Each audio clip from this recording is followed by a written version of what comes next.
প্রথম পয়েন্ট, সূচনা। কাজী নজরুল ইসলাম বাংলা সাহিত্যের অন্যতম উজ্জ্বল নক্ষত্র। তিনি ছিলেন বিদ্রোহী কবি, সঙ্গীতজ্ঞ, সাহিত্যিক এবং মানবতার পথ প্রদর্শক। নজরুলের জন্ম জয়ন্তী উদযাপন শুধু তার সাহিত্য কর্মের প্রতি শ্রদ্ধা নিবেদন নয়, তার সঙ্গে মানবিক মূল্যবোধের প্রতি নতুন করে অঙ্গীকারের কথা জানায়। জন্ম ও শৈশব। কাজী নজরুল ইসলামের জন্ম 1899 সালের 24শে মে ভারতের পশ্চিমবঙ্গের চুরুলিয়া গ্রামে। দরিদ্র পরিবারে জন্মগ্রহণ করেও তিনি কঠিন অধ্যবসায়ের মধ্যে দিয়ে নিজেকে গড়ে তোলেন। শৈশবে তিনি মক্তবে পড়াশোনা শুরু করলেও জীবনের কঠিন বাস্তবতায় ওকে অল্প বয়সেই রুটি রুজির জন্য কাজ করতে হয়।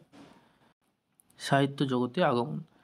খুব অল্প বয়সে সাহিত্য জীবনের শুরু গল্প ও কবিতা রচনার মাধ্যমে। তার প্রথম গল্প বাউন্ডুলের আত্মকাহিনী এবং প্রথম কবিতা মুক্তি। 1922 সালে প্রকাশিত বিদ্রোহী কবিতাটি তাকে রাতারাতি জনপ্রিয় করে তোলে। তার বিদ্রোহী মনোভাব সমাজের অন্যায় অবিচারের বিরুদ্ধে এক নতুন দিগন্ত উন্মোচন করে। বিদ্রোহী কবি। নজরুলকে বিদ্রোহী কবি বলা হয় কারণ তার কবিতায় পরাধীনতার শৃঙ্খল ভাঙার আহ্বান স্পষ্ট।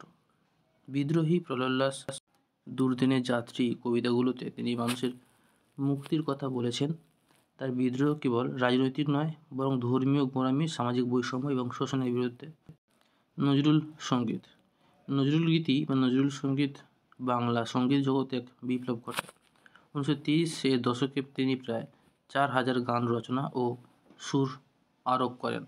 তার গান প্রেমে, বিরহ, ভক্তি, দেশপ্রেম এবং মানবতার প্রতিফলন দেখা যায়।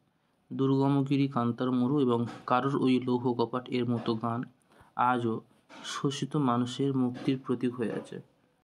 ধর্মীয় সহনশীলতার প্রতীক। নজরুল ইসলাম ধর্মীয় বিভেদকে ঘৃণা করতেন। তার রচনায় হিন্দু মুসলিম একতার মেলবন্ধন স্পষ্ট।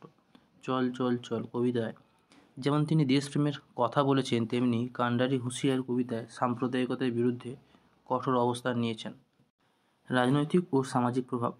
নজরুল ব্রিটিশ বিরোধী আন্দোলনে সক্রিয় ভূমিকা পালন করেন। তিনি ধূমকেতু নামে একটি পত্রিকা প্রকাশ করেন, যা ব্রিটিশ সরকারের রোষানলে পড়ে। তার আনন্দময়ীর আগমনে কবিতার জন্য তাকে কারাবরণ করতে হয়। তার সাহসিকতা ও অবিচলতা জাতির জন্য প্রেরণার উৎস।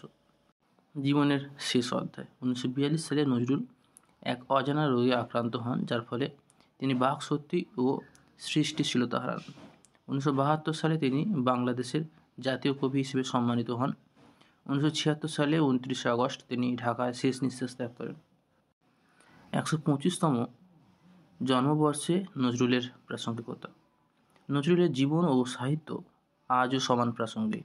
তার মানবতাবাদ, সাম্যের ডাক এবং শোষণমুক্ত সমাজের স্বপ্ন বর্তমান সময়ের বিভাজিত সমাজে নতুন করে আলো ফেলতে পারে। তার জন্মবর্ষ উদযাপন আমাদের তার আদর্শে উদ্বুদ্ধ হওয়ার এবং মানবতার সেবা করার অনুপ্রেরণা যোগায়।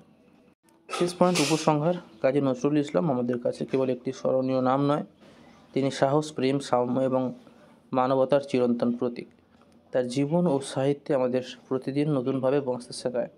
নজরুলের আদর্শ ধারণ করে এই ন্যায়ভিত্তিক সাম্যবাদী সমাজ গড়ে তোলার মধ্যেই তার প্রতি প্রকৃত শ্রদ্ধা নিবেদন সম্ভব।